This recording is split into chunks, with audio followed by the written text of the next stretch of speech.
Good afternoon, everyone. Welcome to Arezzo, and in particular, the Piazza Grande, where the 126th edition of the Joust in Arezzo will be held. My name is Kirk Duclos. I'm here today to give you the blow-by-blow on the events as they unfold. I am the director of the University of Oklahoma program in Arezzo, and on behalf of the many English-speaking people here in Arezzo and in Tuscany at large, I welcome you to this event. With me is Charlotte Duclos. Hello, and welcome to Arezzo. Welcome to the beautiful Piazza Grande, which, as perhaps you can hear, is in full effect and ready to go for this joust. September is the occasion of the joust, which is most traditional here in Arezzo. There are two jousts each year, one in June and one in the first Sunday of September. This September joust is the more traditional joust, as the joust in June was added back in the 80s as an occasion, a nighttime joust, and an occasion to celebrate another joust here in Arezzo during the nighttime, and to attract many people who would be wanting to see the joust, particularly tourists. This is an event that goes back quite some time in the history of Arezzo. Many of these communities, these small towns and big towns, Florence, Rome, Venice included even, have a tradition of jousts. In fact, the tradition comes from the ancient tournament tradition that really begins in the 11th century, probably somewhere in France in the Burgundian courts near Paris. As the 11th century rolls on, these jousts is just one part of a larger tournament where there are sword fights and any number of activities that were meant to hone the skills of the knights who participated. So the tradition goes back a long way. It's been a part of the historic context. As time goes on, the jousts take on a different kind of a process. They are certainly where knights, that is these noble families within these towns and cities, can hone their skills, but it becomes a part of the games that are inherent in these towns. It becomes a part of the social fabric. It's wrapped up in the various neighborhoods. In Arezzo's case, there are 4 neighborhoods. And through these almost mock tournaments, or through these mock jousts, the skills are certainly honed, and the collective soul of the cities are made apparent, they're made commune. So it's an important part of the process. It comes from that ancient, or that 11th century militaristic tradition. The rules are set down in the 1290s on these tournaments, and at that point, the tradition rolls on in a non-violent, though people certainly get hurt, in a non-violent way, up until around the 15th century or so. There are lists of jousts that took place in Florence, in Arezzo, and in Rome, and all these places. So it's a tradition that goes back a long, long way. It falls into disuse, for the most part, by the 16 and 1700s. That's not to say that jousts did not take place. They would, for extraordinary events, perhaps the visiting of a king or a diplomat or the Pope. And so right around this period, in the 1800s, it really does come to a standstill. And then the jousts are resuscitated again in the 19th century, late 19th century. Whether or not they have the wherewithal to be able to put on these jousts in the way that you see today is a whole other issue. But what we do have here is an event that replicates these medieval and Renaissance events, even though the first joust that actually takes place here in a full-blown way, in a consistent kind of a way with rules and regulations, isn't until 1931. And bringing us to today, the actual joust taking place is an event that started very early this morning. The day of the joust is opened by the reading of the band by the Herald, who we will see in just a little bit. As you can hear, the crowd is getting very enthusiastic.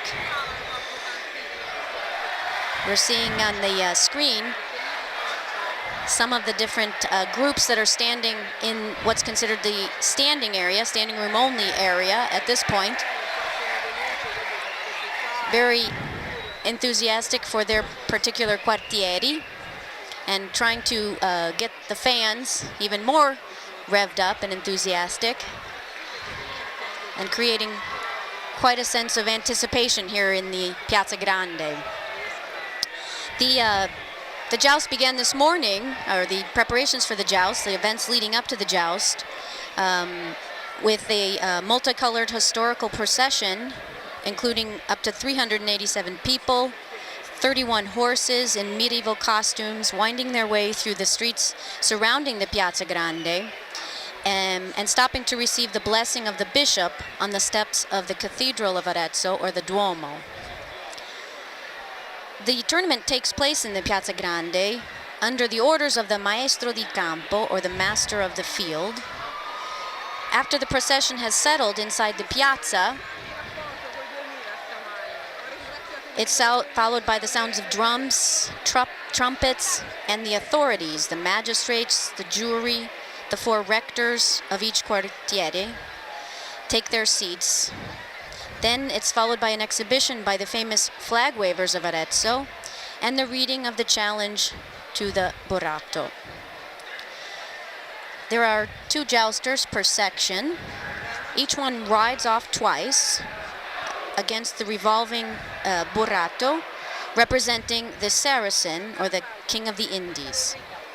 He is armed with a chain mace in its right hand, and he's holding a target in his left hand.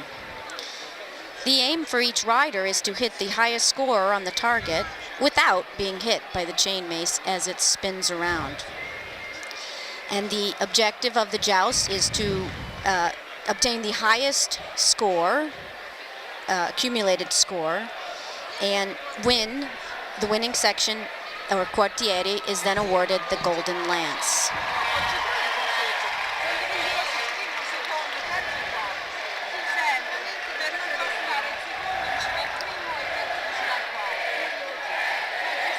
Arezzo is a city of roughly 100,000 people in modern times.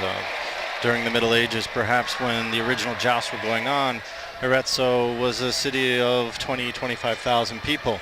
It's safe to say that a fourth of those folks of that medieval city would have come to see these jousts, if not all of them from rooftops and wherever they could catch a glimpse of the activities that were mostly centered around the nobility.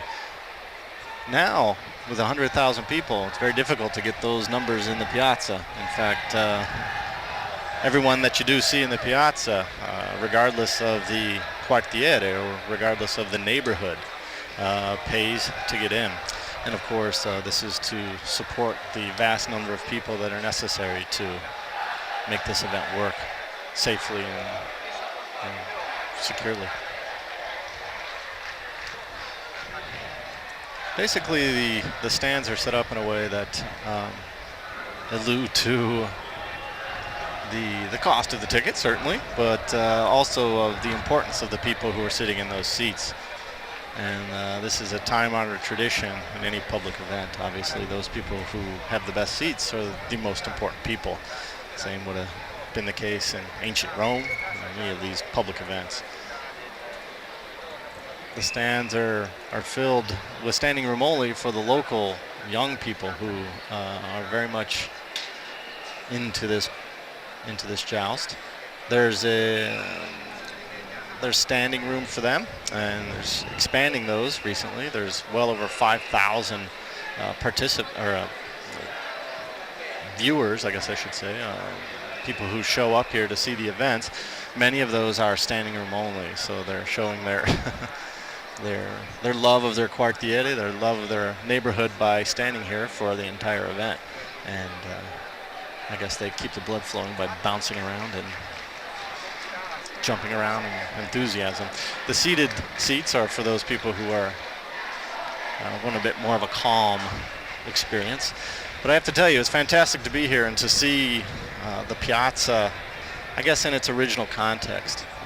much of what's happening right here in the buildings. I mean, if you were to walk through this Piazza Grande, this large square, this main square of Arezzo, you would see the buildings. You would experience them as buildings. You would see them tall. You would see them as monumental. You would see them as emblems of the people who lived in them, whether they were rich or poor.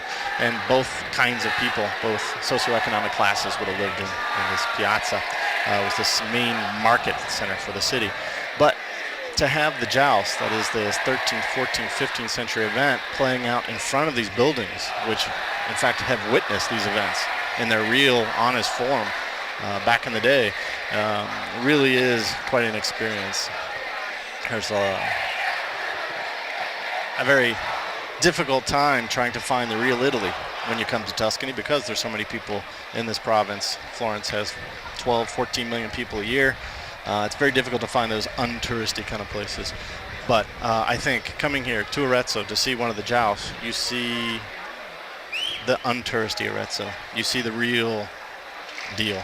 And you even almost go into a time machine to see what's happening here over the years. Some of these young people have camped out in order to get the best position. Each quartiere is assigned an area for the people who are standing in order to have some sort of organization as to who's where. And they're either near the Pozzo or in the other area. And it seems that closest to the Pozzo is the area of Sant'Andrea. The other side is Santo Spirito, although I do see mixed up with several people from Porta del Foro. And then in the back, we have Porta Crucifera, young people. Of course, in the stands, as Kirk said, it's all mixed with different people from all of the different quartieri sitting together, waving their flags as a show of support. I think it's interesting how these events kind of manifest themselves in an everyday family situation. If you were born and raised in a certain neighborhood, let's say it's Porta del Foro, which would have been the name Foro is resident of the Forum, which one of many, really, quite frankly, that would have been here in Arezzo through Etruscan and Roman times. But if you would have grown up in that neighborhood where the original one of these forums would have been Porta del Foro, the door or the gate of the Forum, you would be raised thinking about perhaps Santo Spirito or another neighborhood that was next to yours as not necessarily the boogeyman, but certainly a rival in the neighborhood or in the area of the city. The same goes for, say, Santo Spirito and Sant'Andrea, and so on and so forth. So if you're born and raised in those neighborhoods, everything's fine and dandy as the year goes by, but twice a year, you really kind of got to fly your colors. So let's say you're married to somebody and that person comes from the other side of town. Porta del Foro marries somebody from Sant'Andrea. Exactly, God forbid. And at that point, kind of all bets are off. The kids, I don't know exactly how they might declare their allegiance early on, but they do. And there are even kids that are mascots for each one of these neighborhoods. And so they're ingrained very early with this idea that these are the good guys and these are the bad guys. Of course, when everything is a normal event, it's a dinner or it's just a local event, whatever it may be, there's really no antagonism. But during these events, the anxiety is notched up a little bit and people start taking sides and it becomes something a little bit more serious. So that's a part of thinking about these things in terms of a civic context. Slowly but surely, people are filling the stands. Many of the dignitaries, people who have a special seat in the first few rows, the red carpet area, are filing in, as well as other people in the stands. University of Oklahoma students are here tonight to see the joust, sitting in Tribuna C, in the C section of the stands. Delighted to be able to extend the Sooner Nation. They'll have a great view of the beginning of the carriera, or the run of each horse, as it starts on the lizza, which is the name for the sand way that the horse and rider run up through the piazza towards the Burato, or the King of the Indies.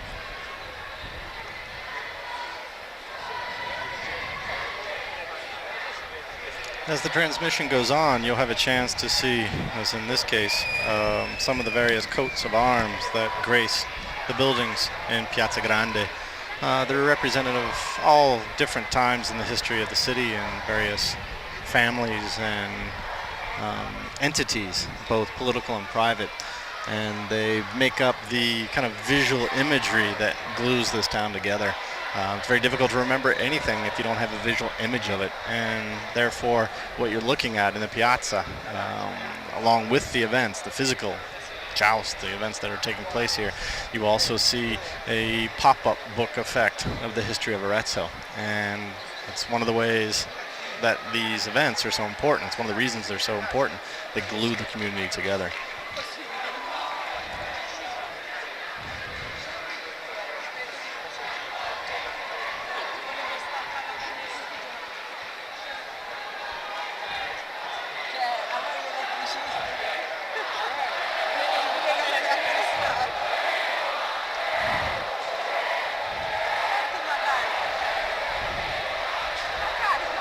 Quite a contrast between those folks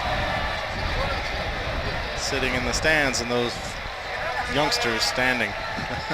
They're ready to go, they're ready to get on with it. Folks in the stands are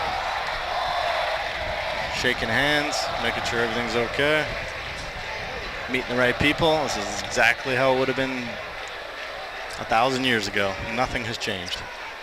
It's all part of the process of being here.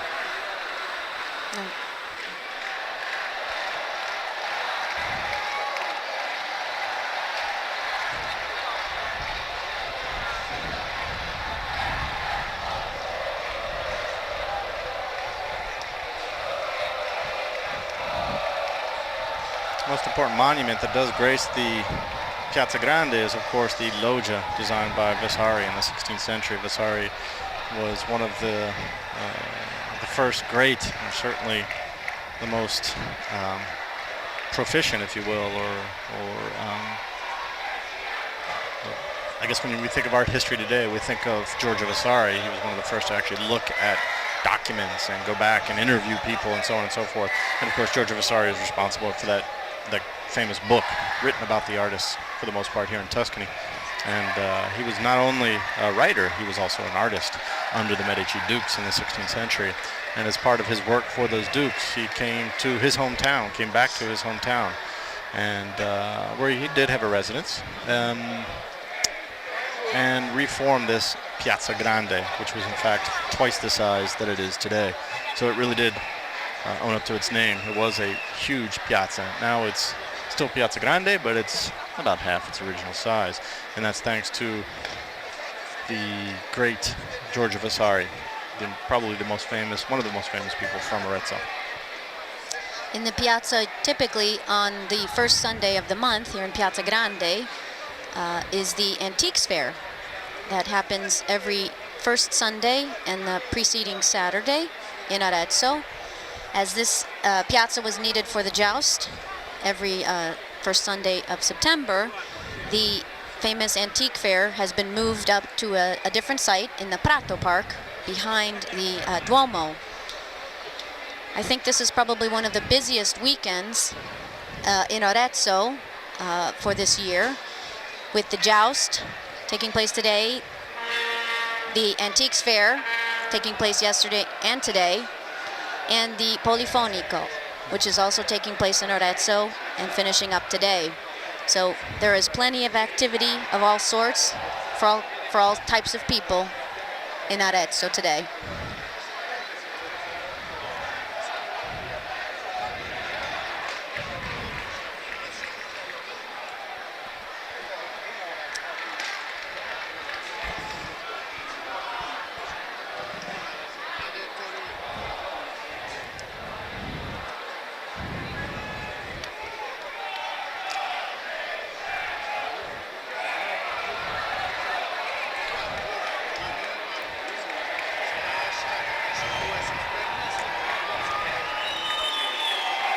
course, events like this take on an international flair, absolutely. It's one of the great things about being a part of an event like this. You get folks from all over the world who come here and see.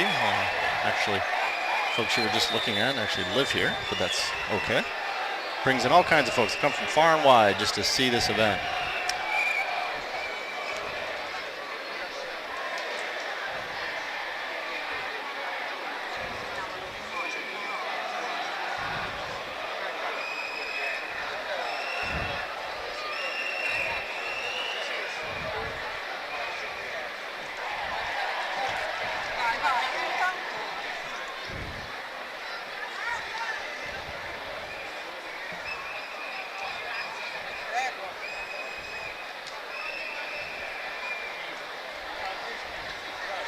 Of course, the joust taking place today is a culmination of events that have happened since last week, basically. Of course, the preparation started well before last week. But last week on Sunday, the 25th, was the lottery in which each joust, or each quartiere, was selected to see who would go first, second, third, fourth for this first set. And then, of course, the order would stay the same for the second time, or second set of jousters. And that took place last week, and the order, according to what was decided with that extraction of the different numbers for each quartiere, is what we're going to see today, starting with Porta del Foro, Porta Sant'Andrea, Porta Santo Spirito, e Porta Crucifera.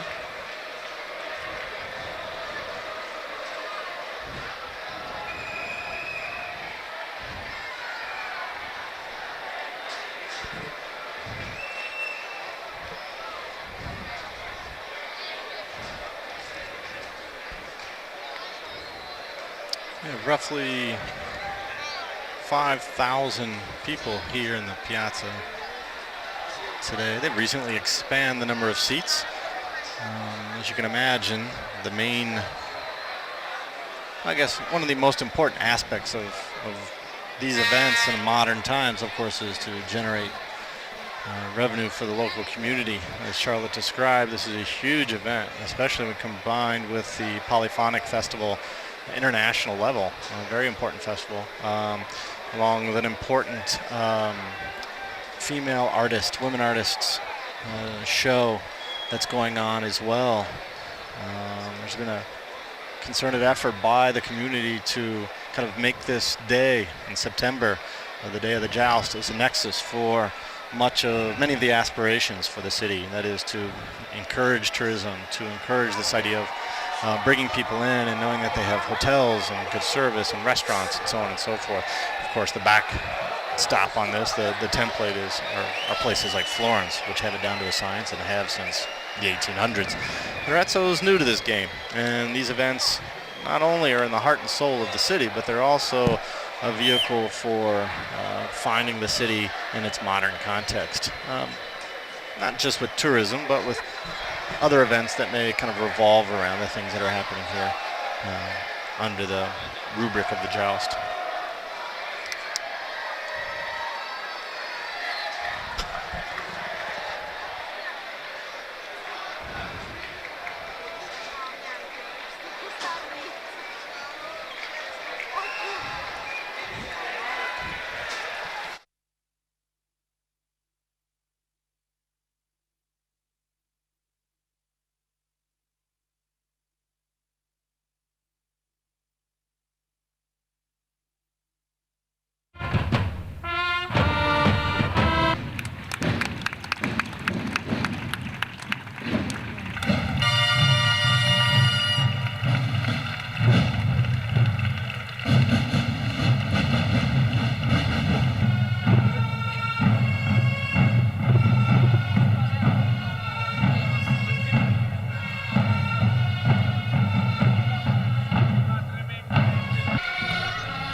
Entra in campo l'araldo della Giostra del Saracino, messer Francesco Chiericoni.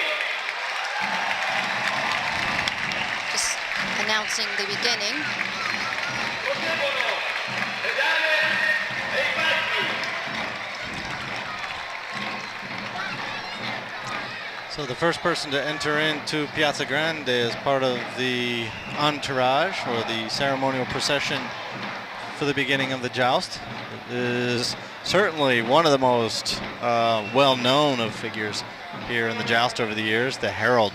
He will be the important person who yells out the number of points based on the mark that's made on the bullseye of the King of the Indies.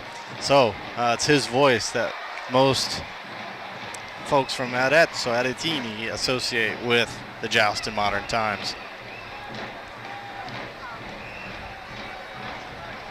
The Araldo is Gian Francesco Chiericoni. The next people who are entering are the dames and pages, 4 of them from each quartieri: Santo Spirito, Porta del Foro, Porta Sant'Andrea, and Porta Santo Spirito.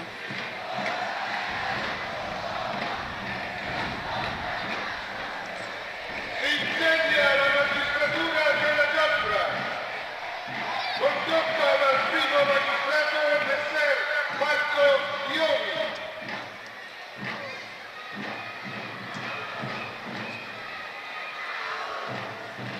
I think one of the first things our viewers will notice, or our listeners will, well, can't say listeners because what I was going to tell you is that the costumes are of extreme detail. There are people working on these costumes full time over the course of the year in preparation for the joust. They're maintained, they're updated as new historical information comes about.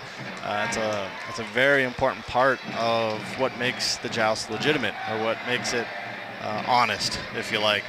And you'll be able to see as these folks go by how important these costumes are.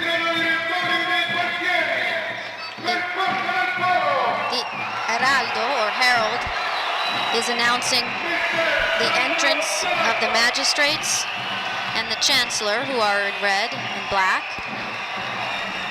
followed by the judges, the supreme judge and the 4 other judges for the joust. The crowd is very enthusiastic to see the rector of each quartieri being announced and entering on the Lizza. These are the folks who basically set the scene, set the pace for the entire neighborhood. It's their decisions that really dictate whether or not there's a win or a loss. And there's been a little bit of turnover here recently, in particular with Porta del Foro, and trying to discover a way to reorganize and to get some victories under their belt. Porta del Foro has had a bit of a long spell of no victories since 2007. And so these rectors, these directors of the various neighborhoods who bring ideas to fruition are extremely important, and they have to be very well connected in the city. And it's not just a matter of being able to manage the local neighborhood, it's being able to take their skills and reach out of the neighborhood to get all kinds of help from other locations. A neighborhood alone cannot win a joust. It's an effort that relies on folks no longer living in the community. People live in other cities now, and that even spans the ocean sometimes. So it's a very important job.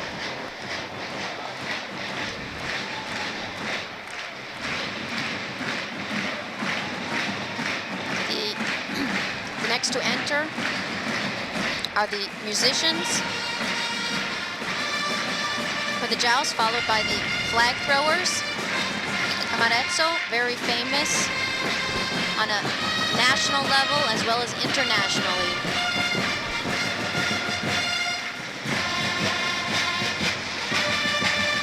It's been an association that's celebrating its 50th anniversary this year.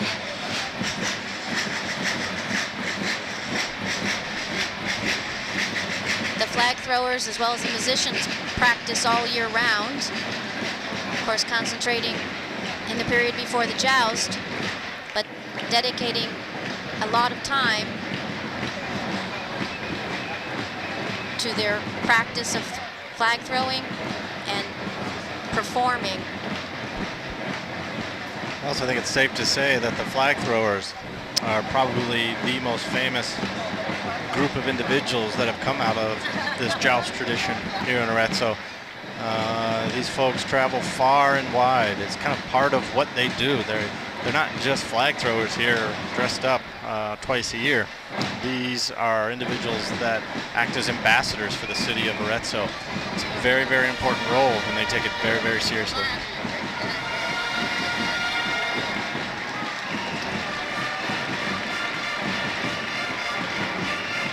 There are 16 flag throwers for the first set and 16 in the second set.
And there you have it. Some of the best flag throwers in the world.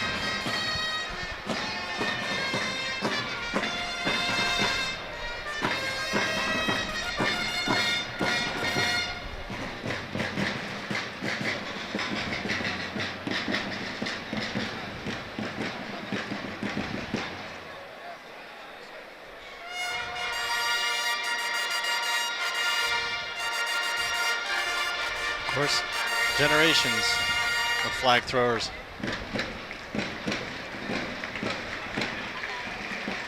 Considering the age or the life of the history of the flag throwing, that is 50 years, 1963 to 2013. We're dealing with going on the second generation of flag throwers. So it's, I think, refreshing to see the original guard out there tossing flags, and perhaps a son or two of that old guard out there throwing them today.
herald has just announced the entrance of the musical group for the Saracino.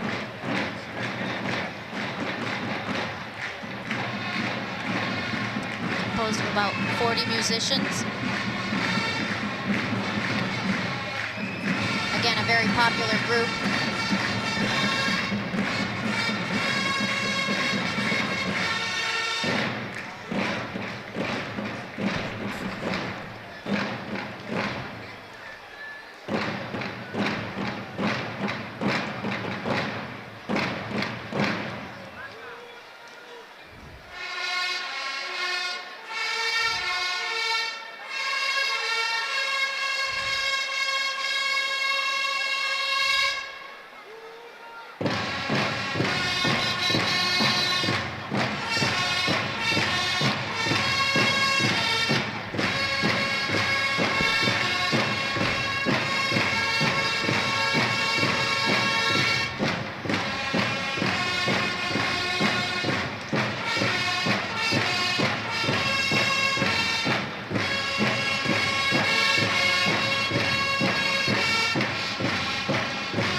herald just announced the entrance of the Chancellor, followed by the family of the Saracen. These will be the two family members who assist the Burrato. They are the first to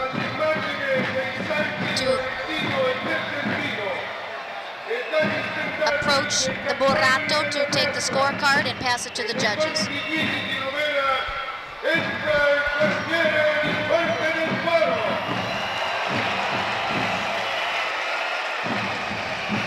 Flags are waving for Porta del Forro as the quartiere di Porta del Forro enters Piazza Grande, led by the Paggetto, the page, the musicians,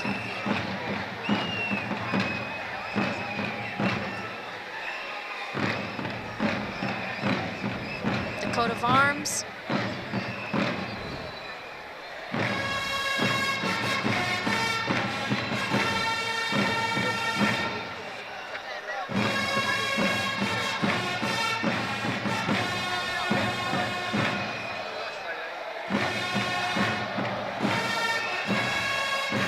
Porta del Foro has their headquarters in Arezzo at Porta San Laurentino.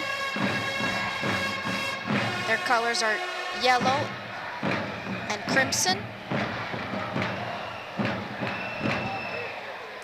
Their protectors, or saints, are Saint Laurentino and Pergentino.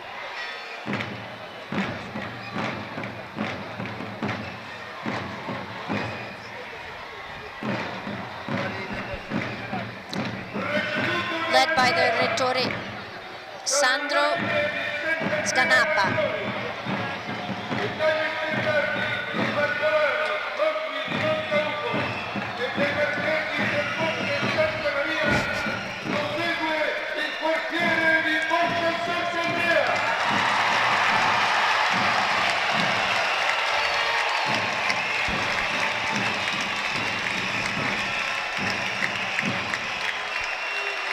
The next quartiere to enter Piazza Grande is that of Sant'Andrea, Porta Sant'Andrea, led again by the Paggetto.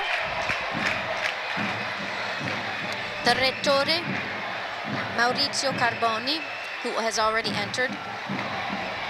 The colors are white and green.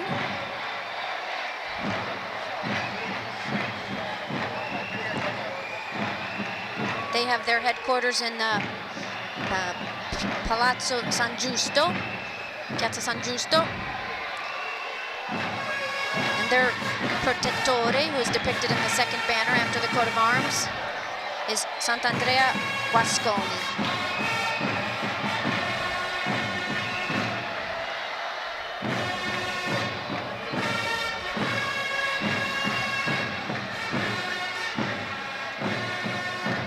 Of course, all of the quartieri, we've seen two so far, are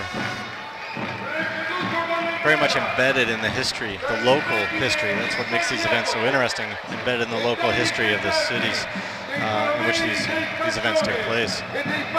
Some of these saints that are the protectorate saints, that is, they give goodwill, venerated, to protect the locals when they're sick and so on and so forth. They're very much local, and that's part of the flavor. The next quartiere to enter is Porto Santo Spirito, led by the Paggetto. The Rettore Ezio Gori, who has already entered. Their colors are yellow and blue. Their headquarters is Via San Niccolò Aretino.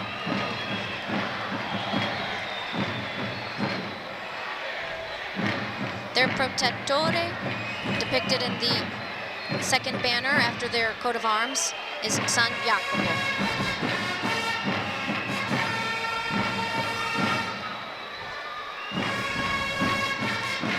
Porta Santo Spirito are the defending champs.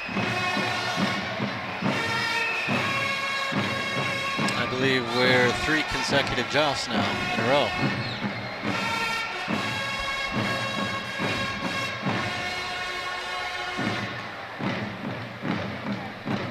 There are high expectations. Dall'immagine di San Martino e dagli standardi dei conti di Monteroglio e dei nobili della Fagiuola entra per ultimo il quartiere di Porta Crucifera.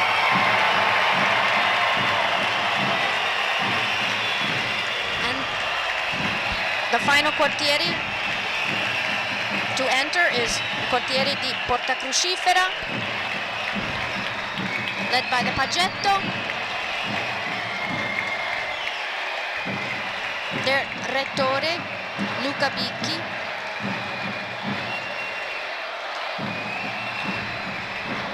Their colors are red and green. They have their sede in Palazzo Alberti, Via San Niccolò in Arezzo.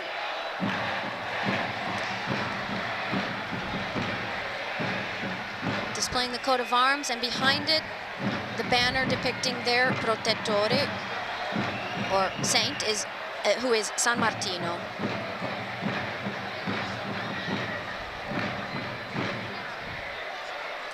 Porta Crucifera has the most highest number of joust victories, although they have not won the past 2 jousts, as Santo Spirito and 3 jousts, excuse me. And They are usually never won a September joust, ah, which is a bit daunting. One could say they're due.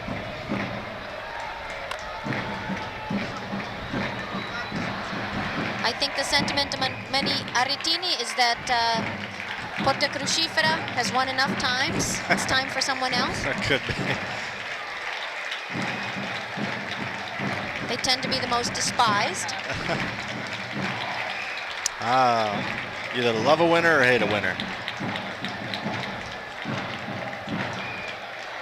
I think a lot of people who could go either way or any way for this joust are probably rooting for what would be possibly considered the underdog, which is Porta del Foro.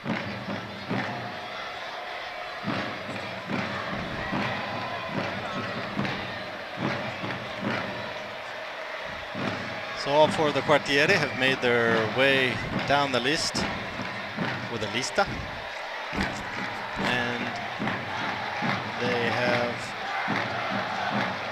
shown their colors, if you will, to the Burato, that is the King of the Indies, and his family, and now making their way into the stands.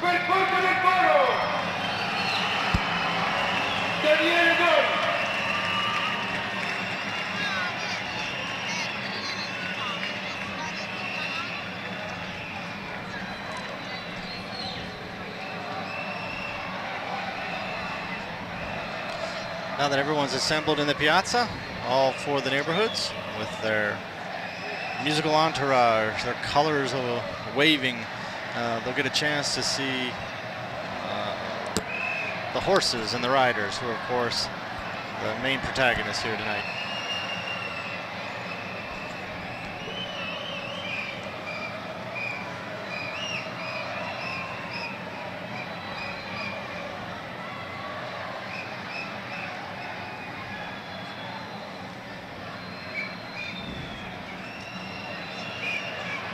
The first rider to be making his way in for Porta del Foro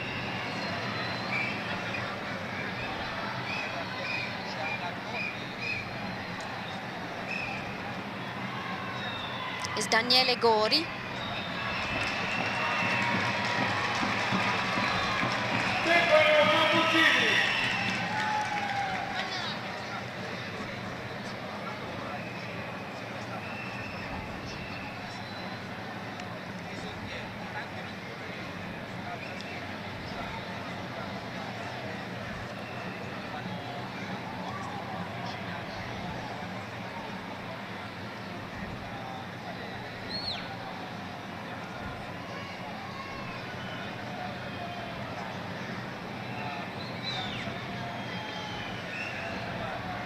Second.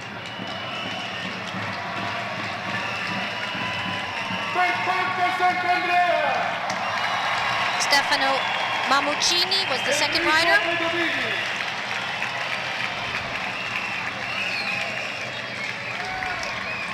The jousters for Porta Sant'Andrea. First is Stefano Cherici.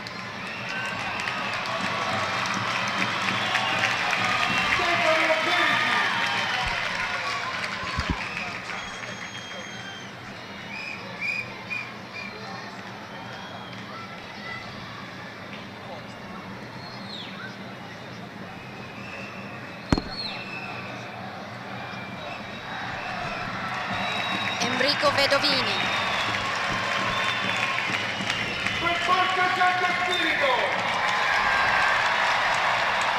Riders approaching for Porta Santo Spirito.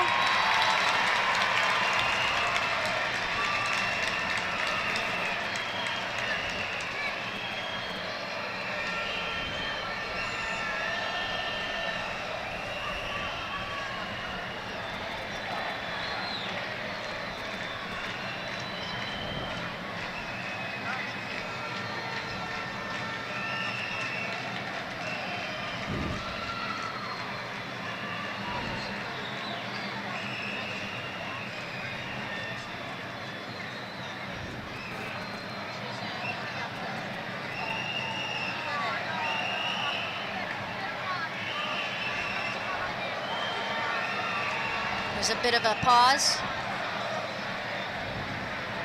Some people have brought in some flares or something for their colors. Here he comes. Elia Giggeria.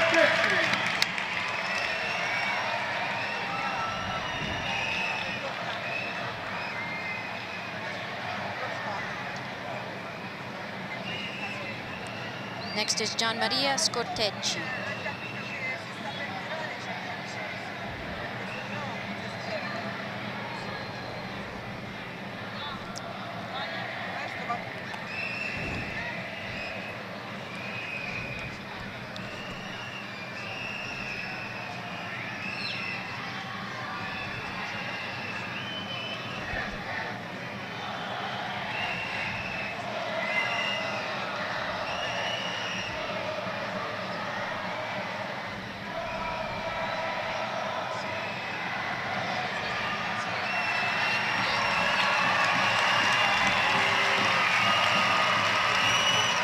Porta crucifera! Carlo Farsetti! Porta crucifera, Carlo Farsetti.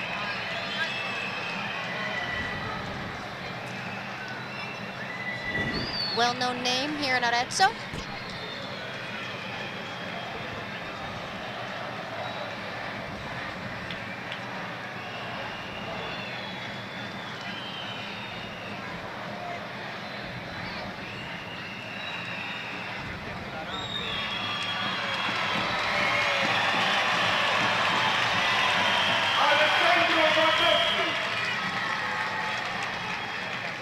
Alessandro Vanozzi.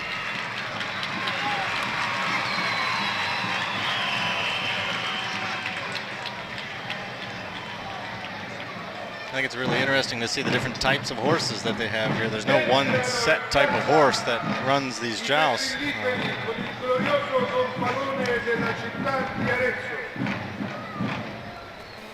They seem to come from all kinds of different backgrounds. Some are more heavy-duty looking workhorse, muscular horses. Other are more sprite, Barbary type horses. It's a nice mix.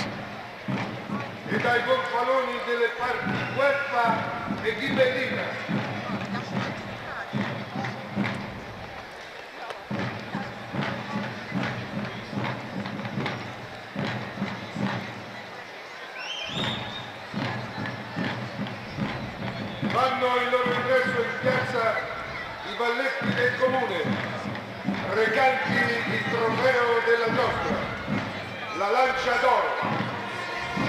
They're now entering with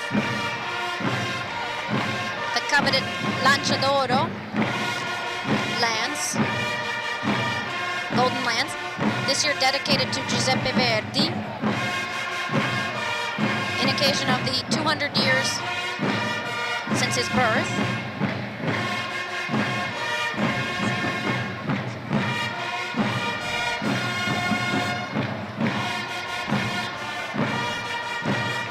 Every joust has a general competition for the design of the Golden Lance, which of course is the prize. It's what every jouster aims for. It goes into the museum of the local neighborhood, and it becomes a part of the history of the neighborhood. In occasione del secondo centenario della nascita e in suo onore il gruppo musici eseguirà ora la marcia trionfale della Ida.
seguono i fanti del comune.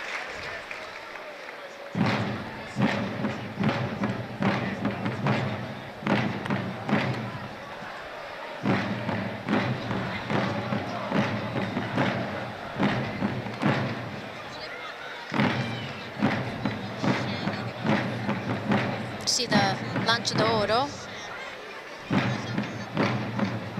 Si avanza ora il magnifico maestro di campo, Messer Dario Bonini, seguito dal suo aiutante in campo, Messer Ferdinando di Sant'Andrea. The maestro di campo is entering, as well as the vice maestro. Il quartiere di Porta del Foro.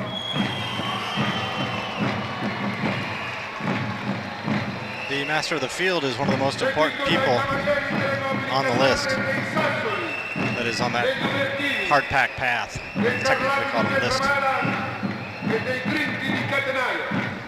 Any kind of policing, any kind of activity that goes on out on the field here, let's say the field of battle, is overseen by the master of the field. Nothing gets done without his okay. Nobody is kicked out of the field without his okay, or accepted onto the field without his okay. Very important figure. Seguito dai cavalieri delle nobili casate dei Testi, dei conti di Vivignano, dei Quirichini e dei Lombardi da Mammi. First are entering the different cavalieri from each, or cavaliers from each quartiere. Those of Porta del Foro, representing the noble families of Tarlati, di Petramala, Ubertini, dei Sassoli, dei Grinti, di Catenaglia, and their grooms. For Porto Sant'Andrea, the Capitano, the captain, the different cavalieri or cavaliers from dei Testi, dei Conti di Bivignano, di Lombardi, da Mammi, dei Guillicini, and the different grooms. From Porta Crucifera, the Capitano, excuse me, from Porto Santo Spirito, and then Crucifera. As the piazza fills, the sounds get louder, the tension grows, the horses feel it, and you'll see that it takes a well-trained horse and a well-trained palafreniero, or a groom, to be able to control these horses. So they do tend to get a bit skitty out here on the list.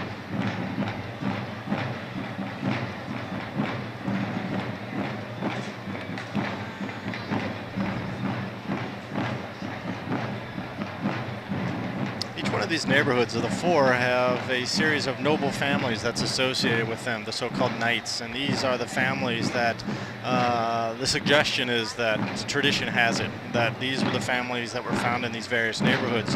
And of course, because jousting and this equestrian tradition, only wealthy people could afford horses, could afford their arms to be able to fight in wars. The infantry was more of the grunt work, if you will, even though it did have its heyday after the equestrian period, the age of the horse. But the point is that during in these neighborhoods, various noble families used to rule these neighborhoods. And it was these noble families that would actually perform these ceremonial battles, these jousts. Con questo, And so che what you see procede il più grave represented here, various fondo, families associated with the neighborhoods. giuro atterrare il mondo. Oggi provarte forza e in più arrogante, che merte sol, versi tartari di chiostri, un falso traditor volga le piante, e del suo sangue il suo terreno i nostri. Ogni patto aborrisco, e da qui avanti vesto la spoglia dei più orrendi mostri. Troppo infiamma il mio cor giusta vendetta, onde sol morte e gran ruine aspetta. Oggi vedrai, s'al nuovo campo ascendi, s'al tuo folle vantarsi all'opera uguali. Prendi pur l'asta, e fra tuoi stragi apprendi l'armi di un falso ardir, quanto siam frali. Manda chi più t'aggrada, e solo attendi da troppo irataman piaghe mortali. Non più parole ormai, va a vendicarmi al campo, alla battaglia, alle armi, alle armi! The official call to arms. The desfida to the borrato, something well known by all Aretini.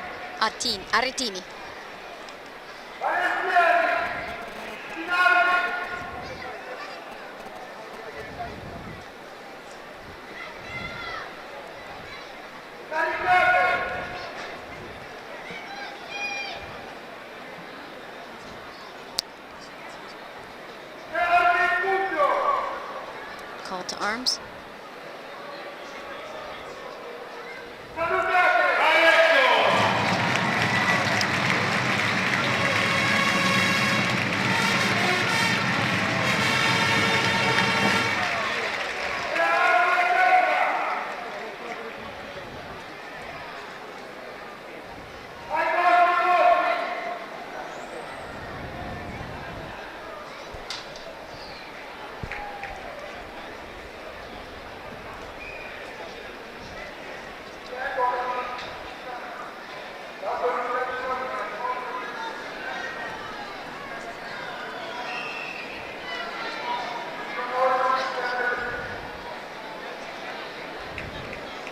Had the occasion to visit one of the museums this past week with students from the University of Oklahoma and got a chance to actually see these costumes up close for a particular quartiere and to hold it and notice the weight of the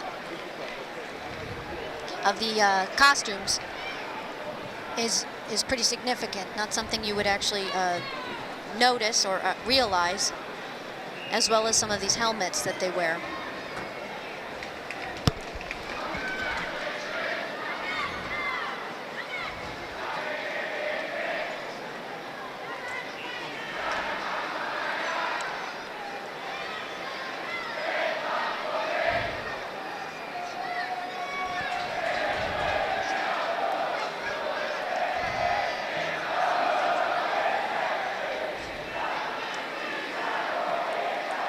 They clear off the riders, the different cavalieri, capitano. We'll next hear the hymn of the Saracen.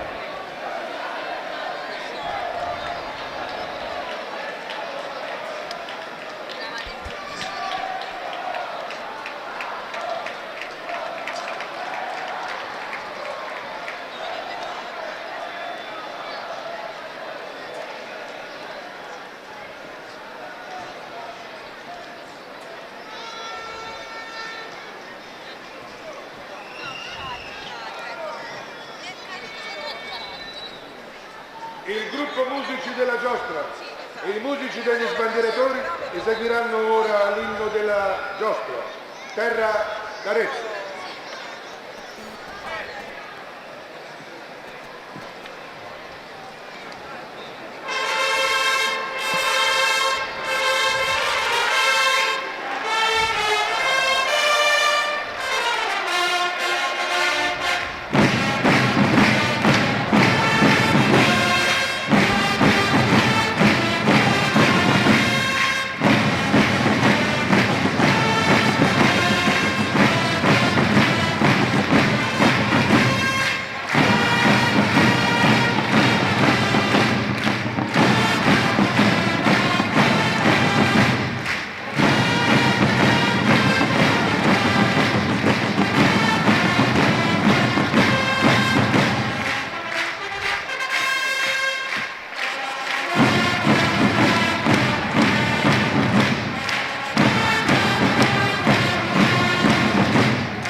official song of the city of Arezzo.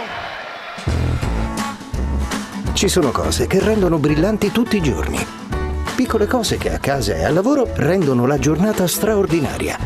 Poi ci sono cose che non capitano tutti i giorni, ma ci fanno risparmiare per 12 mesi, come l'offerta gas più luce di Extra. Il prezzo rimane fisso e conveniente per un anno e in più hai 1000 ore di luce in regalo. Diventa cliente. È facile, comodo e sicuro. Extra, la vita si accende.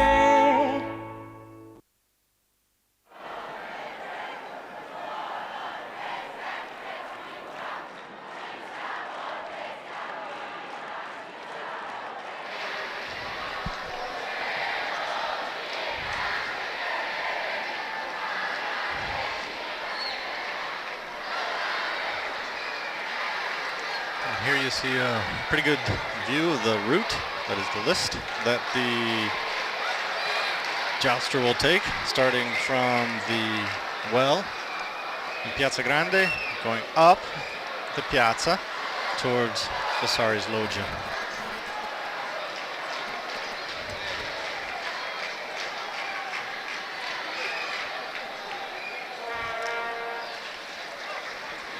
Different routes along the Piazza Grande over the years.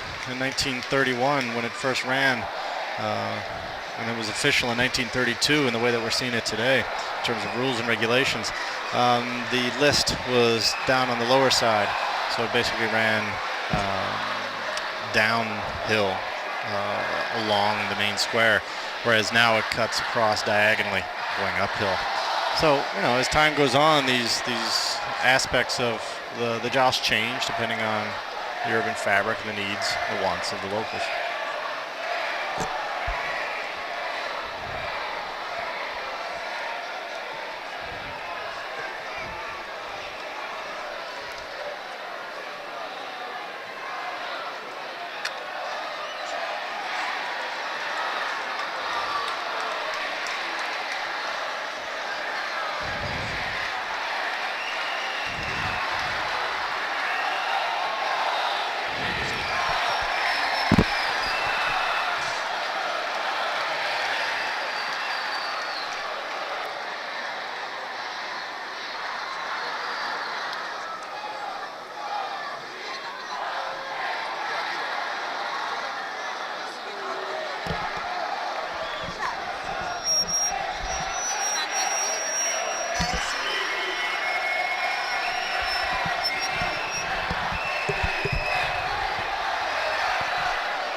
Each quartieres, cavalieri, and other members of their entourage are getting ready in the area around the Lizza for the first run of the joust. These are tense moments. Got to keep focused. Got to keep your horse calm, but ready to go. It's quite a balancing act.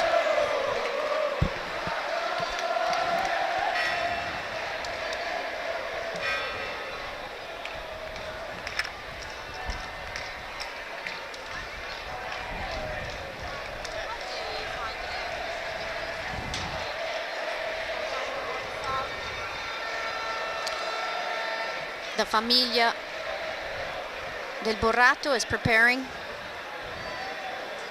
the Borrato for the first jouster, making the necessary.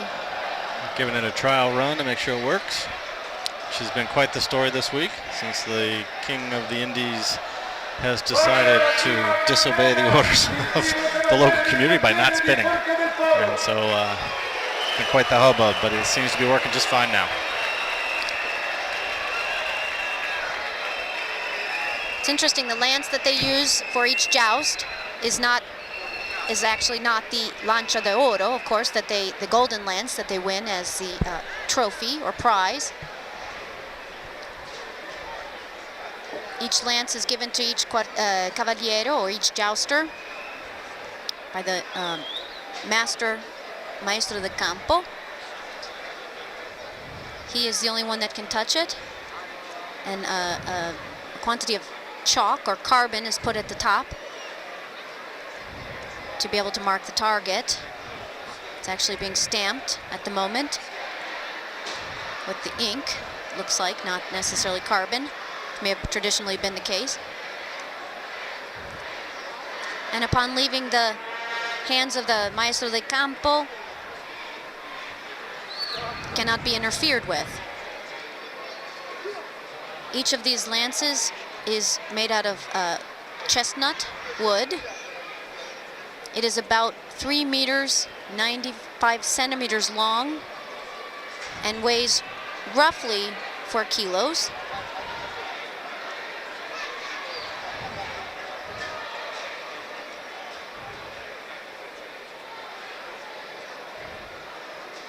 The wood is apparently taken from the centermost part of the tree. It is all one piece in order to avoid as many imperfections as possible that can be avoided.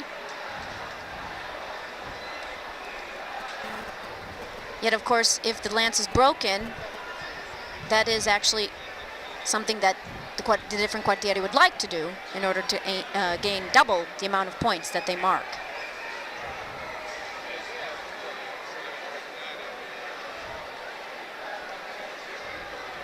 Now you may think that chalking the top of the lance or the tip of the lance is something that's done modern times for tourism. In fact, that's not the case. Very early on in this jousting tradition, once it moved out of the military realm and into the kind of public domain, that was one of the rules that was passed in the 13th century, that these were to be blunted objects. They weren't meant to kill. Now, having said that, they were meant to dislodge the rider. When two jousters actually went at each other across a small barrier. But the chalking of the lance was something that's been done for hundreds of years to avoid serious injury and also to allow these events to take place. The idea, as Charlotte mentioned, is to break the lance if possible. I mean, obviously it's very difficult to make a concerted effort to do that, to do it on purpose. But the best thing that can happen to you, even if you hit a low score, 1 through 5, you break the lance and you double your score. So that's huge. So if you hit the center of the bullseye, then that would be a 5 plus 5. So you double it, and that's 10. And that's almost the best score. The first jouster for Porta del Forro has been given the lance. That's Daniele Gori, 31 years old, a resident of Arezzo. He has run 19 jousts, and he has won 5 times for his quartieri, the last time in 2011. We'll be quiet so we can watch.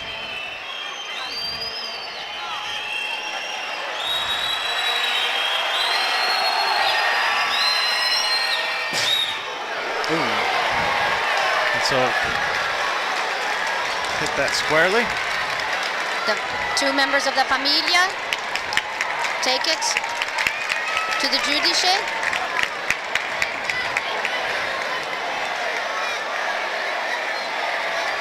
And now we wait for them to look at the bullseye and to assess where it hit the bullseye. You see a replay. You can imagine the force of that lance when it hits the bullseye.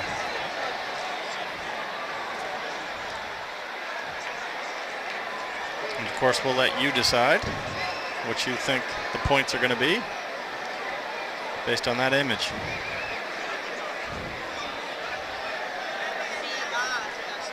Again, for this quartiere, there are high hopes and lots of well wishes.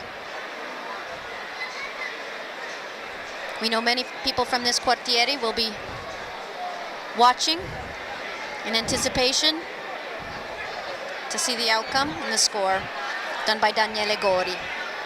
There'll be quite a few more in 2016. Yes.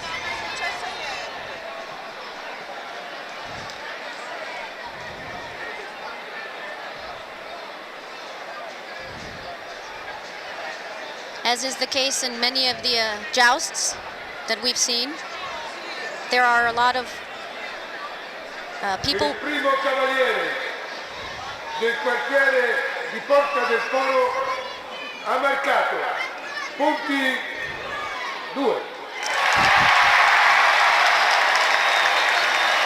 So, according to the Herald, 2 points were earned.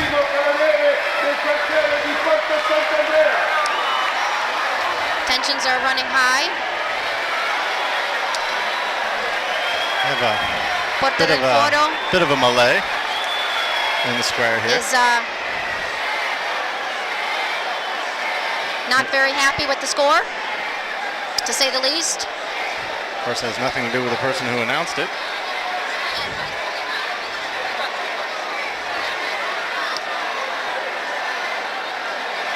Their frustration is directed at the master of the field, who you see on horseback there. Typically because the scoreboard is passed immediately to the judges. People think they get a look at what it said or did not say, whether or not it was marked more in one place or another. And even though they don't have the scoreboard in front of them, they have their opinion about what the real score may have been.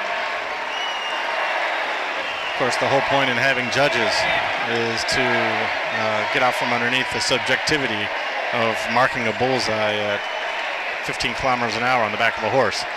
And of course, there's always room for discussion on that, but as you can imagine, discussion would be endless. So decisions are made and people move on.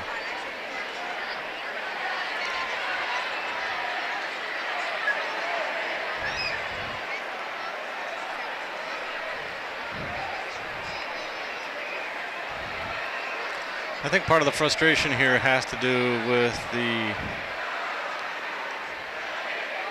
record of Porta del Foro recently. It's been unfortunate. It's been a strong community. It's been a very successful one up until 2007.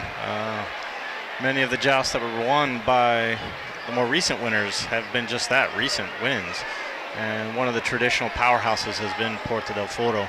Unfortunately, with a lapse from 2007 till right up to today, the other neighborhoods have gained ground on, at least in terms of the number of wins. There's frustration in that. It's totally understandable.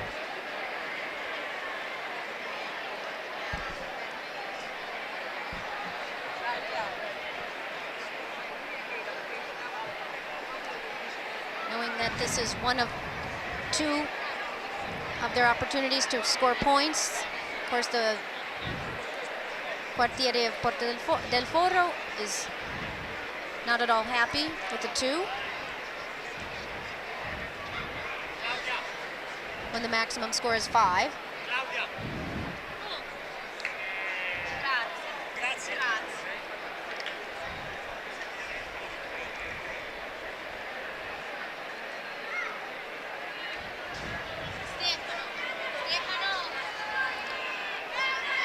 Always take a little bit of extra time here to get things settled down and get things realigned. Next joust, as the lance is coming out. It's been chalked. It will be taken by the master of the field, master of ceremonies, really, and taken to the next jouster.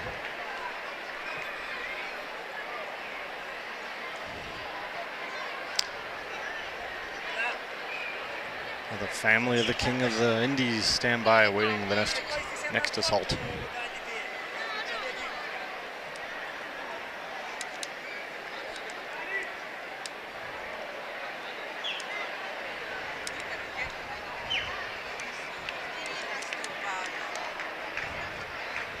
They're now going back down the Lizza to deliver the lance. The next quartiere is Porta Sant'Andrea.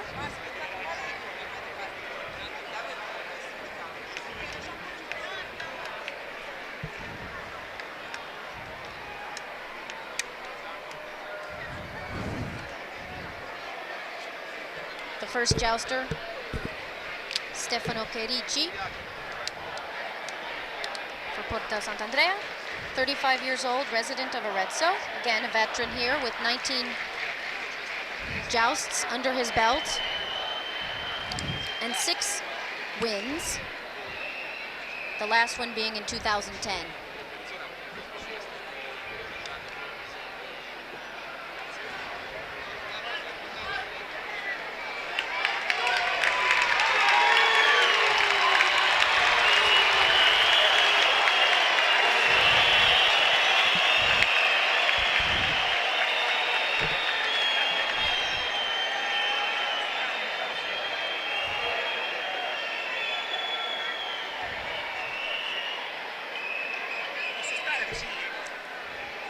The horse he's riding is named Pepito, 10 years old. Has already run twice in this joust with Stefano. Oh, not good. Some kind of flares are being thrown out, which could mean... Obviously when the opposing or the other neighborhoods throw things out, like flares, of course it upsets the horse, disrupts the run, and well, I guess that's just bad sportsmanship. I think it's time to get a little pot of water down there. Probably Right there next to the well. Might be a good idea.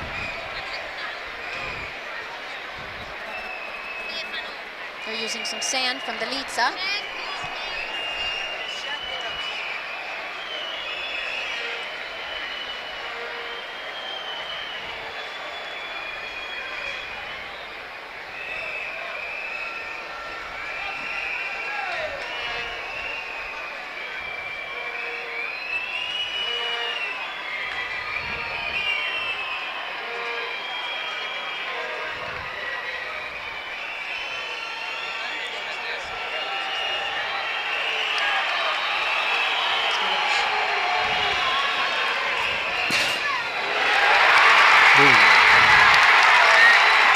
Well, as you can tell by the sounds of the crowd. Crowd is...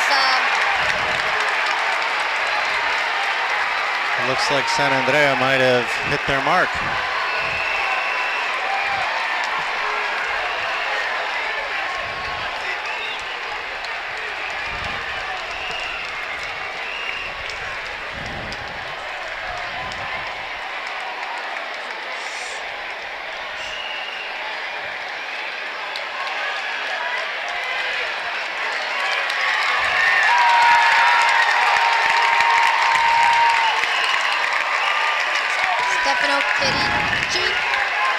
Seeming very confident. Here you see the replay. He makes his way down the list. Of course, we'll let you decide.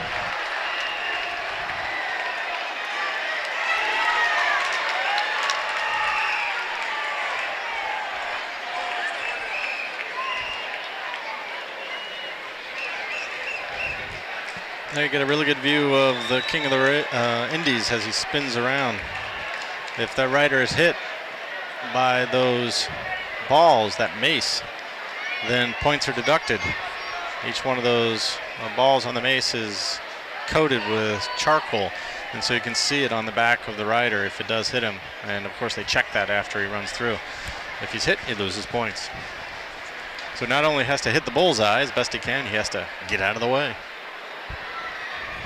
Il primo cavaliere del quartiere di Porta Sant'Andrea ha marcato punti 5. And there you have it, 5 points.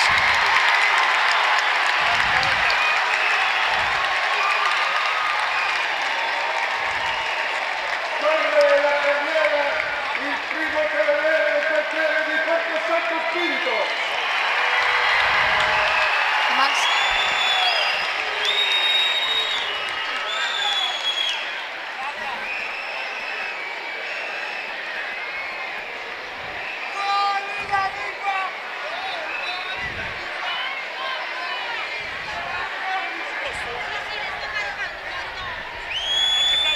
Next quartiere, Porto Santo Spirito.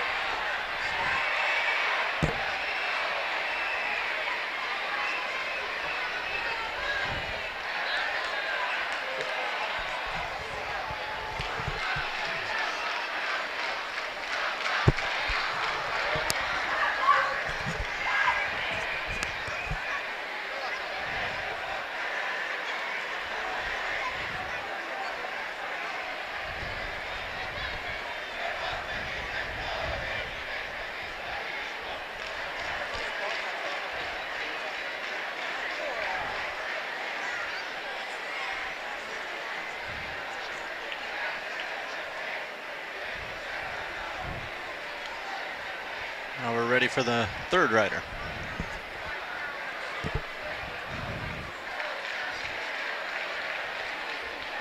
Remember, there are 4 neighborhoods. So we've had 2 so far, working towards our 3rd neighborhood. His first rider, Giostratore for Porta Santo Spirito, Elia Cicerchia, excuse me. He's 21 years old. He's the youngest rider out there. He's a resident of Ponticino, which is a neighboring comune di Arezzo. He has run in 3 jousts and has had 3 successes, 3 wins. The last one in June. There are high expectations for Elia. This is a young rider that's already taking on mythical proportions. He successfully hits 5s. It seems to be de rigueur for him. So we'll see how he does. It's hitting those marks so early on consistently is going to be a tough act for him to follow, to keep up with, but they have really high hopes. If that's the case, Santo Spirito is going to be hard to beat. Because he is so young.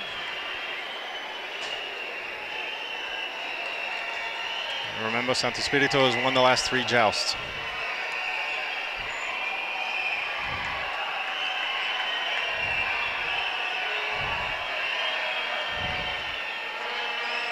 He's also riding his favorite horse.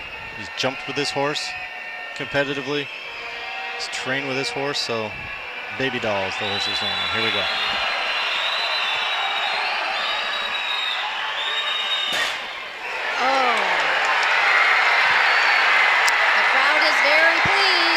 Certainly do. The crowd looks very pleased.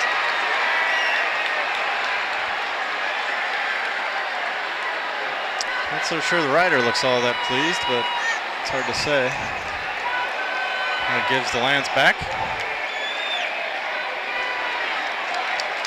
Salutes the crowd and awaits the judgment. Here you see the replay.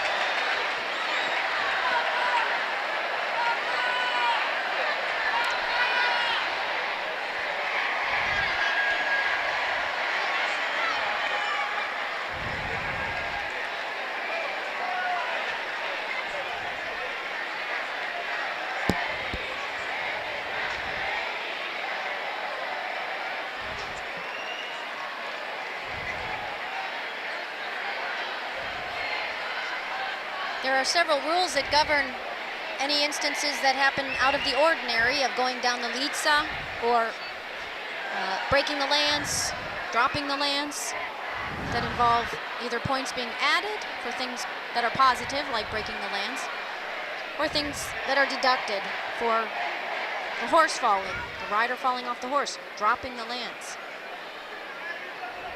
going off of the Lizza, and going too slow is another reason why points would be deducted. So far, we have not seen any of those things happening today.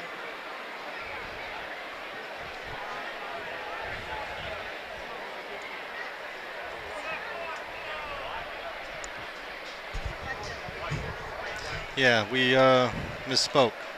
The first rider that you saw here was Scortecci. And of course, he's not the youngster.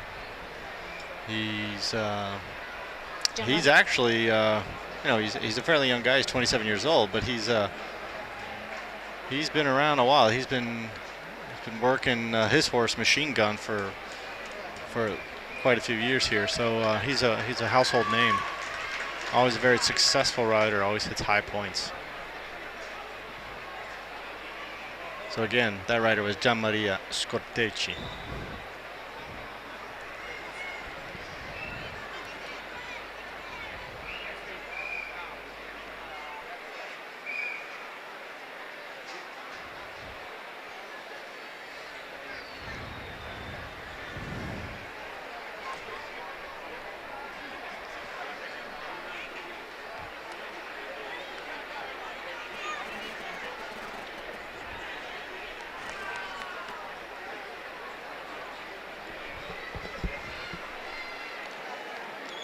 Judges are examining carefully Must be a close one.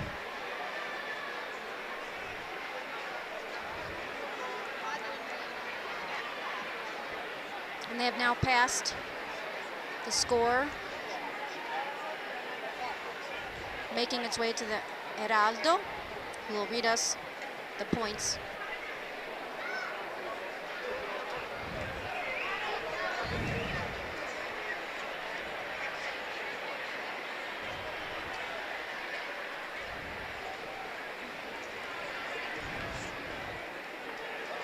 Il primo cavaliere del quartiere di Porta Santo Spirito ha marcato punti 4.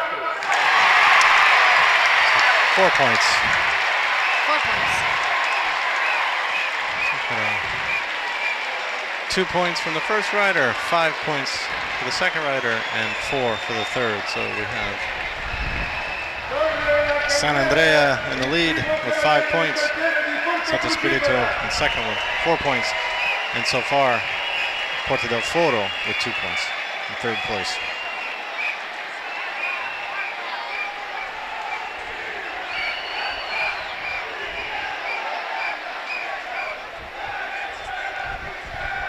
Santo Spirito, Cavalieri and entourage seem quite pleased.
First rider for Porta Crucifera is entering.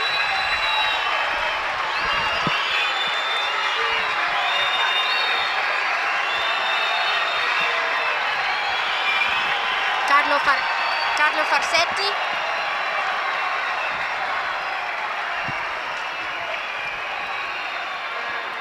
"39 years old, a resident of Arezzo, with 32 jousts under his belt and 7 successes or wins, the last one being in 2011. He is riding his horse, a horse called Carlito Brigante, 12 years old. Has ridden with Carlo Farsetti 3 times and has had 1 victory.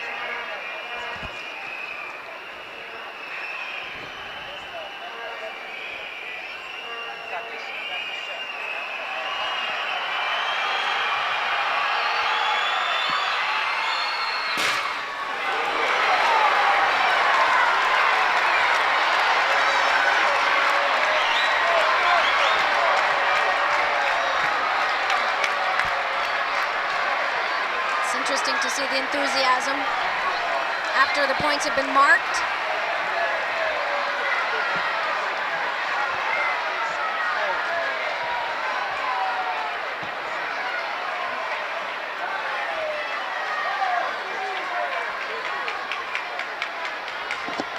The judges have received the scoreboard.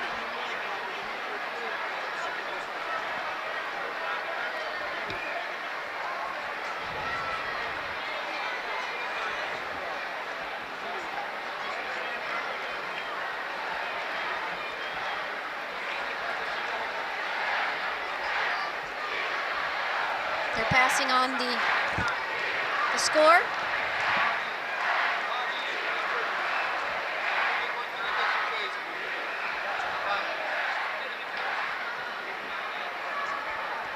We'll now hear the points.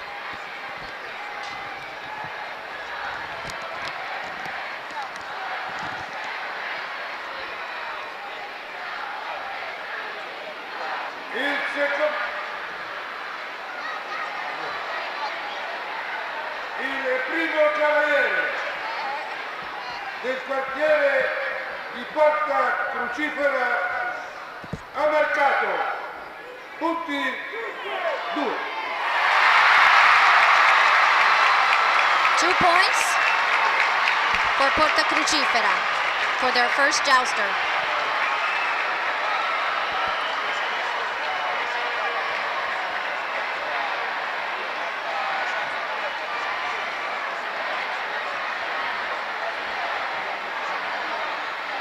Salva la seconda carriera il secondo cavaliere del quartiere di Porta del Foro.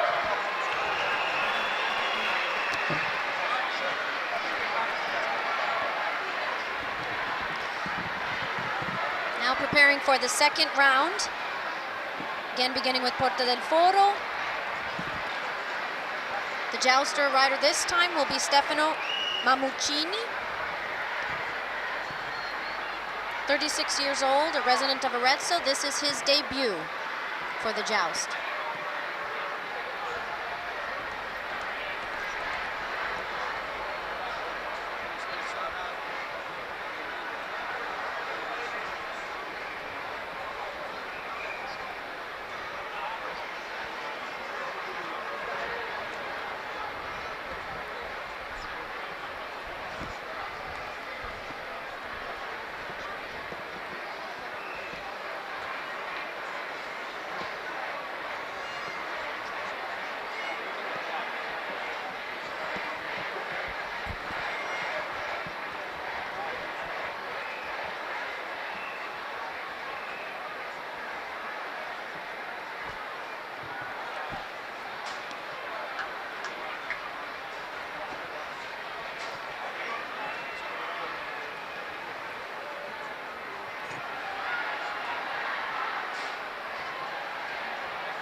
He's approaching the Lizza.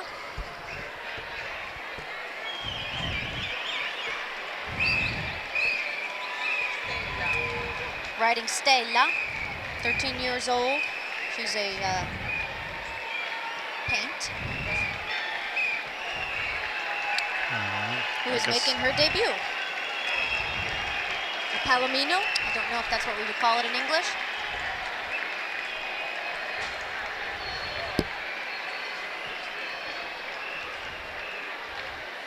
So rider and jouster both making their debut.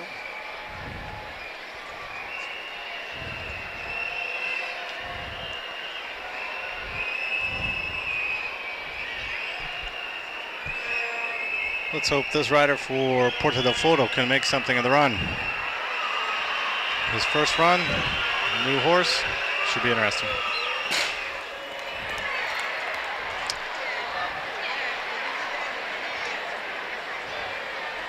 The crowd does not go wild. Does not go wild.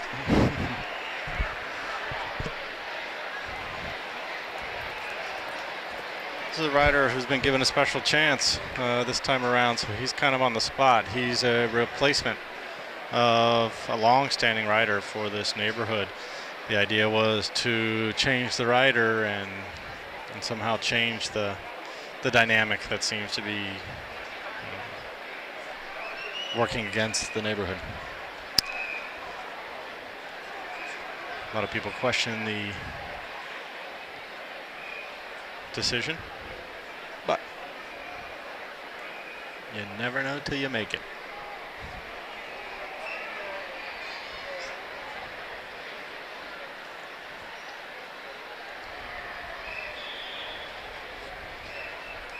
Porta del Foro has also recently changed their rettore, or their rector, their director. So they're hoping that some new faces might infuse a little life into the neighborhood in terms of the joust.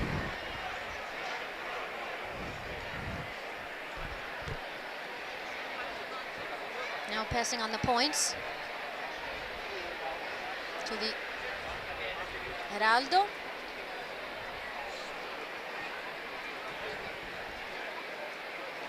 Il secondo cavaliere del quartiere di Porta del Foro ha marcato punti 4. That's 4 points for a total for Porta del Foro of 6 points. Corre la carriera il secondo cavaliere del quartiere di Porta Sant'Andrea.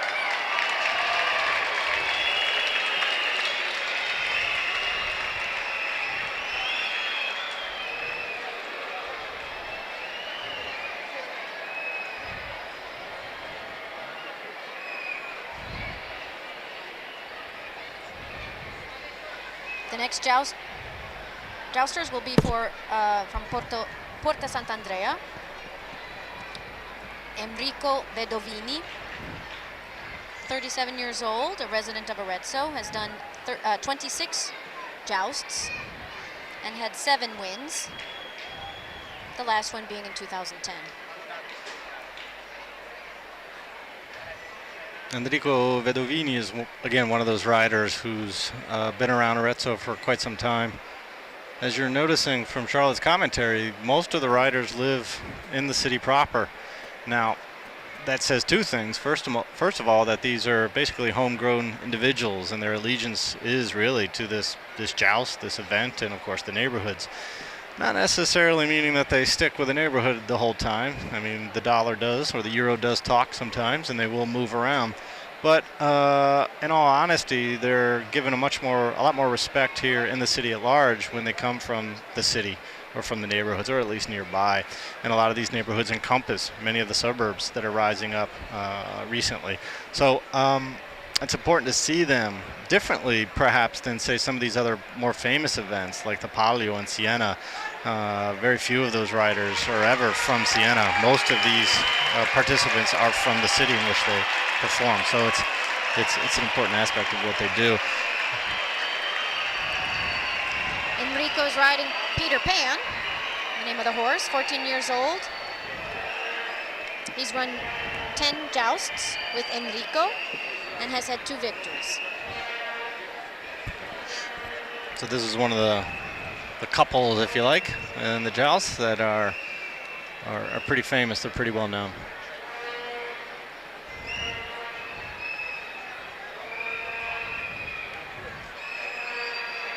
And here he goes.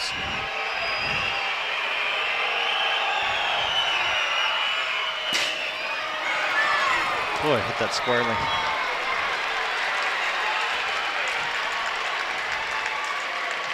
Family of the King of the Indies has taken the bullseye to the judges. They're going to look at it.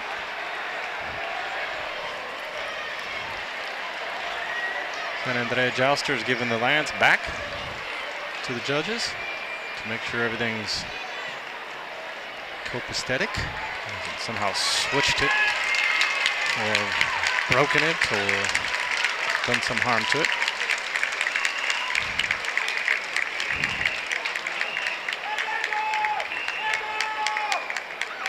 Crowd is trying to catch his attention.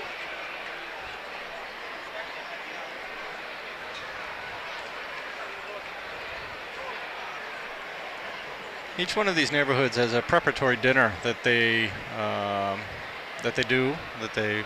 hold before the joust. So the night before the joust, the one in June and of course the one in September, they'll have very large, raucous preparatory dinners. And of course the idea is to get together with all the people in the community and to exchange stories and sing the local songs and, you know, talk about, oh, when somebody won a joust and what a day that was, and the old stylized war stories.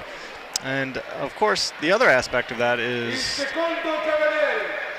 hold off on the count here.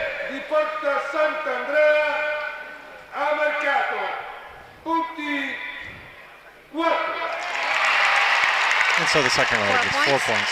So 5 and 4. Pretty good numbers for Sant'Andrea. Il secondo cavaliere del quartiere di Porta Santo Spirito. Next up, Santo Spirito. So of course the other reason for holding these dinners is to generate income once again for these events. As I mentioned before earlier in the broadcast, this is an important part of how you win a joust. You got to get the right rider, you got to get the right horse. You got to make sure costumes are up to par with the others. You don't want somebody else shining your costumes. And so these are expensive events. As a result, as the joust moves into the modern times, it has to pick up the pace a little bit on how it earns money.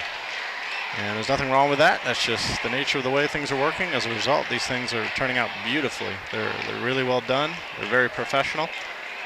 The rules stand, and even though it's a long tradition based in the past, it holds modern integrity.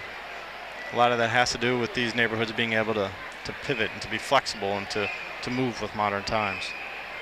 It's the beauty of it. The next jouster coming up for Porta Santo Spirito is the young man with high expectations, Elia Cicerchia. You can hear the crowd chanting.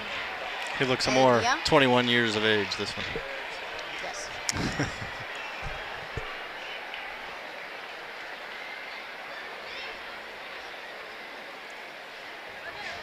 He's always got that smile on his face. Somehow he knows somewhere at the end of that lance in his hand, he's somehow got this thing down. Let's hope he can keep up the tradition of getting marks of 5.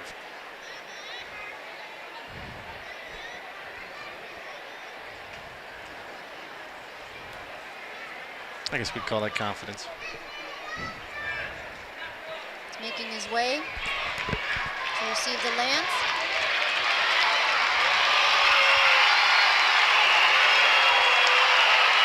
The crowd is going wild. Some exalting him, some taunting him.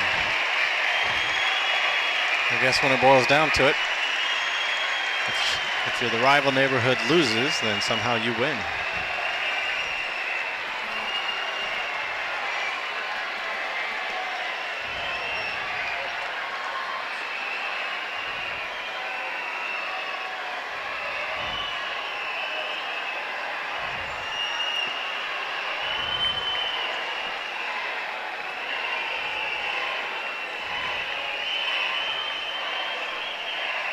Most of the other quartieri doing their best to make noise and distractions.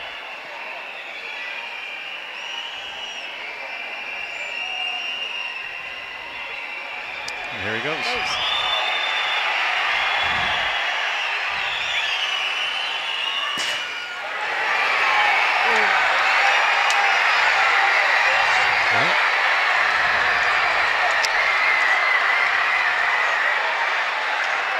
Quite animated. Red.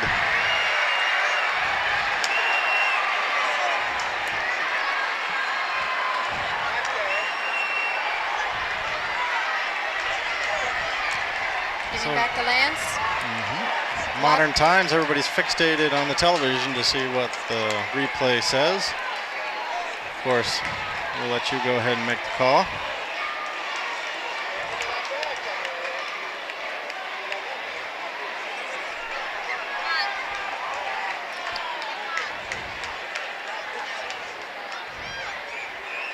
Lots of speculation and discussion as to what it could have been.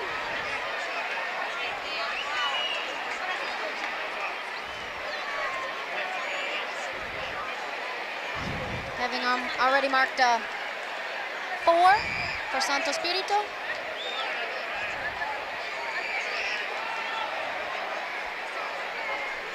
This could be determining.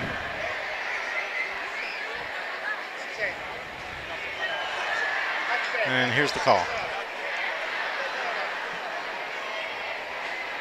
Il secondo cavaliere del quartiere di Porta Santo Spirito ha marcato punti 4. 4 points. 4 4 points. points for Santo Spirito, That's basically a lockup. meaning that they have 8. Corre la carriera il secondo carabiniere del quartiere di Porta Crucifera. So we have one more run from the jouster from Porta Crucifera.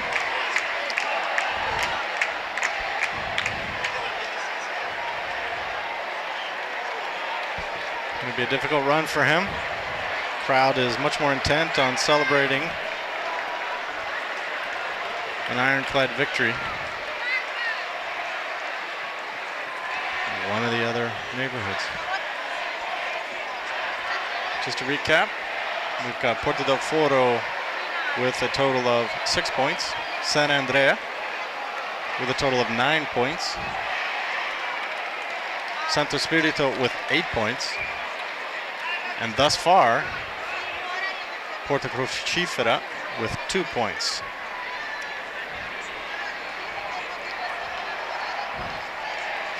So if you're doing the arithmetic here, then you're trying to figure out how many points they need to go beyond 9. Is it possible? It's possible if the lance breaks. And perhaps could add points to that, even and go way above 9. If the lance breaks, the points are doubled, and if the jouster manages to dislodge the mace from the King of the Indies' hand, then he can also accumulate points on that, depending on how many of those little mace balls that fall off of there. So he can gain another 4 points if he can do that. Not very likely, but it has happened.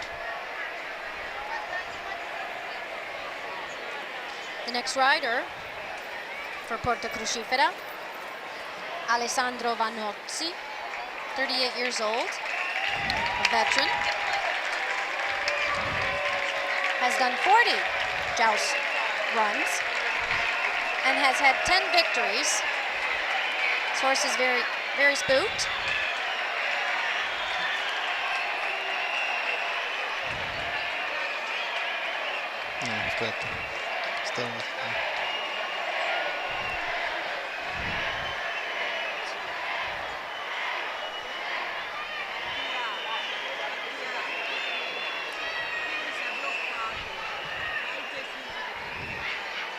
One of the things that can't happen is for the horse to leave the Lizza.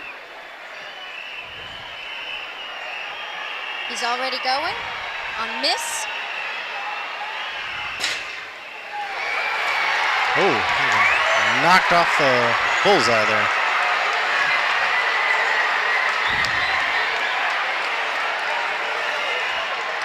The fans for Porta Sant'Andrea are going wild. It would look like, at least by the reaction of the crowd, that Porta Crucifera wasn't able to gain enough points to be able to go beyond the maximum number that's been required by Porta Sant'Andrea, 9.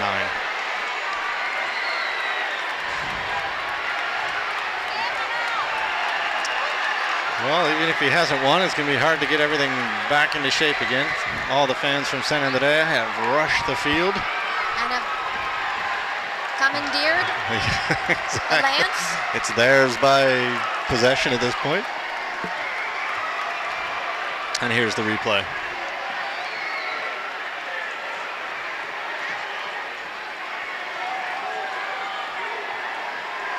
Not a bad run.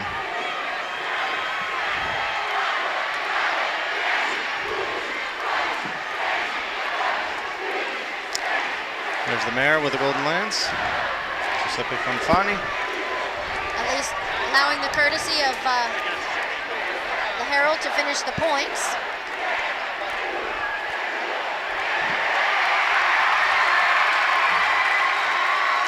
And here it comes.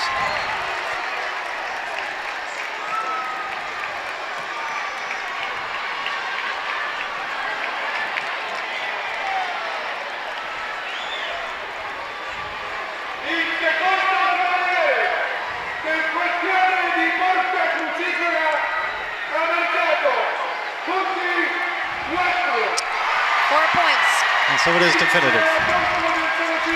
Della Madonna del Conforto, edizione 1 settembre 2013, il quartiere di Porto Sant'Andrea. And this 126th edition of the Arezzo Joust, dedicated to the patron of the city, the Madonna of Comfort, has been won by Sant'Andrea, a total of 9 points.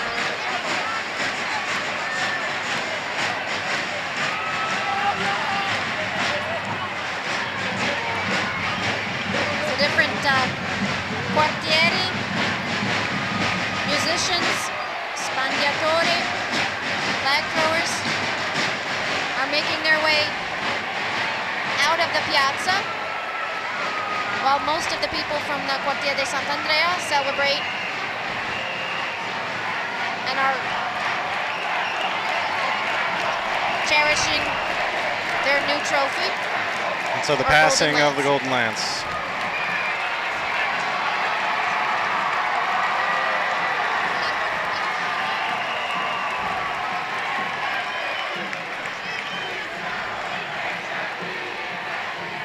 So that lance will go among the others, won by Sant'Andrea Their sede. in their place near Piazza Sant'Andrea. And there shall be much rejoicing.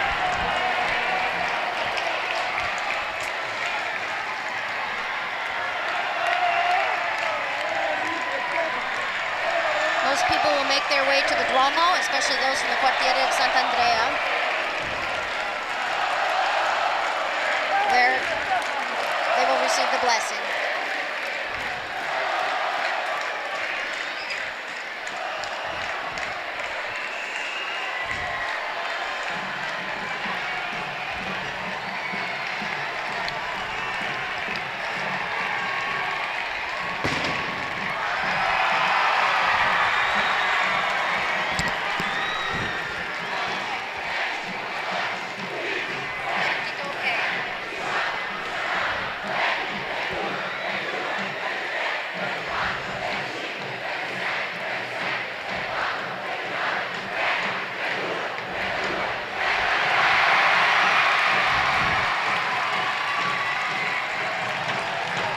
And this one belongs to Sant'Andrea.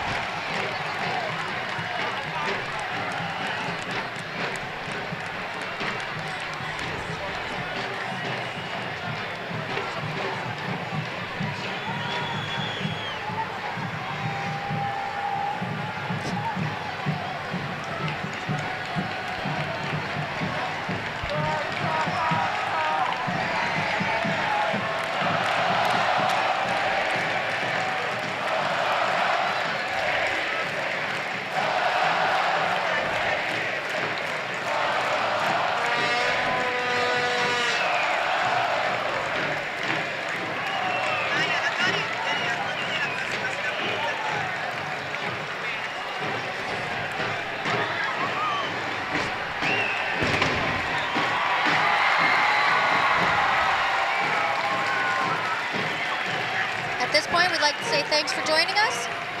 And we hope to see you again in June on the 22nd for the 127th edition of the Arezzo Joust. Join me, Charlotte Duclos, And Kirk Duclos, from the University of Oklahoma. and we'll see you next time.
Ci sono cose che rendono brillanti tutti i giorni.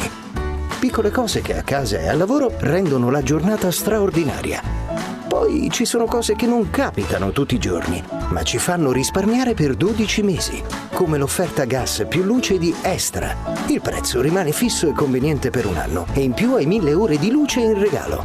Diventa cliente. È facile, comodo e sicuro. Extra, la vita si accende.